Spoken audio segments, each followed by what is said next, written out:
get into the actual knee cut and the leg drag, let's not deliver on the promises. We're gonna start teaching this. We wanna go over how to approach the guard. So if I'm in a standing position and Rory's on his back, a lot of my work is done for me. I should just be able to initially grip up. How we grip up is going to be partially dependent on gi or no gi, but you can certainly make grips when you approach the guard up here. But for what we're talking about, which is starting at an outside range and ideally not giving my partner the opportunity to counter grip me, I would prefer to grip my partner at the soles of the feet or at the ankles, so we're at the furthest range where it's harder for him to make contact. It certainly should be impossible for him to put his feet on me in any meaningful way.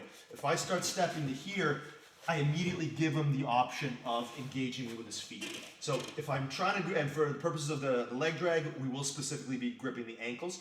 So when I grip the ankles, I want to make a V or a U or a Y, whatever shape that resembles a claw to grab on top of the ankle. I don't want to make this shape. If Rory wants to egg beater his leg out of this, there's no way that this little gap between my thumb and my fingers is going to be enough to hold him. My thumb is certainly not going to hold his shin. I want to make a frame and place it on top of his ankle. Move your leg around now. You're not even actually clamping my leg very much. It might not be visible on camera, but I'm not even actually squeezing. I'm literally just placing my hand. My fingers are relatively free, and I'm just using a little bit of my weight, not too much. I don't want to give him my weight so that I lose balance, but I'll have some of my weight in my legs and just enough of my weight in my hands. And you'll develop a feel for this, obviously, with a little bit of practice. Where now if you go to move your leg around, I can fairly easily just follow it that with body my hand. weight is so huge. His arm is actually locked out right now, and Rob's leaning in with some of his body weight, because if it's just his arm versus my leg... Yeah, if I don't put the body weight on... F off, I'm just going to kick it away. So he leans in, not so much that he compromises his base, that now my leg extension, I'll probably be able to extend him still, but look how hard I work. And that allows me to redirect what I'm trying to do when I take my grips. So again, my hand is placed over top. For tennis fans out there, Western grip versus continental grip. Absolutely nobody. There are, I'm sure, a lot of people in their 60s that still watch tennis on TV. So anyway, this is the grip that I want, because if he starts to push into me, that creates the response I want. Now, no one good is gonna do that. Like this, as a beginner, as soon as I start pushing into someone's legs, if they start pushing back into me, it's like, oh man. Thank you. Yeah, life gets real easy. Count on people to bring their knees to their chest. Again, making a good guard structure like we showed you in the retention videos. And then count on them to be fairly static here. So once I get this grip, I'm gonna be looking to create angles. And we'll talk about that a little bit in the next video. But when I push into my partner, I shouldn't expect a backward push. If I get one, that's a bonus. As we start to change angles, your partner will have to start pushing back into you a little bit.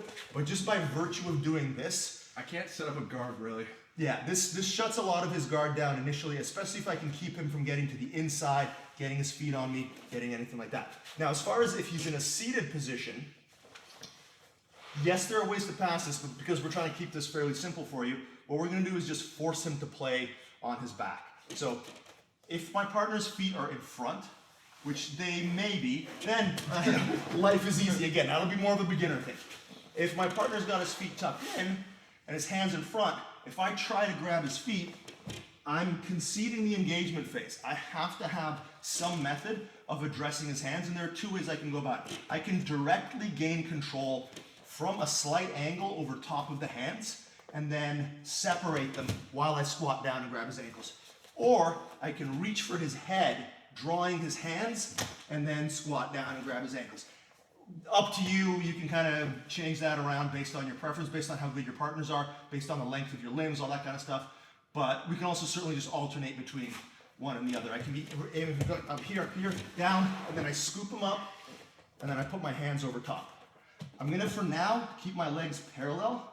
So I'm gonna square rather than a staggered stance, because that allows me to move side to side without committing to a particular direction. And a squared stance is totally fine on these outside ranges because I'm unable to compromise your base. Usually why people advocate about not using a squared stance is that you really only have base on one plane of direction. Yeah, this is important. If I have a square stance and I'm standing right in front of Rory, whoop, yeah.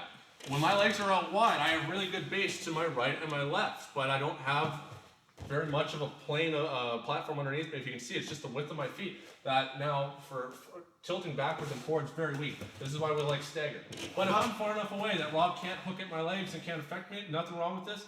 And in some ways, it will also disguise what direction I'm going, because now I can equally go left and right, where if I lead one direction, It's might do- obvious where you're going. Yeah, when we get into higher levels, there's going to be little things that we do that are going to be little tells where we're going to know what direction someone might be limited to moving towards. You're going to be able to recognize breath patterns and muscle tension and other stuff. So at the beginning, when we can have something that makes it easy for us to move, because that's what you guys are going to be learning the most right now, is just learning how to control your own bodies.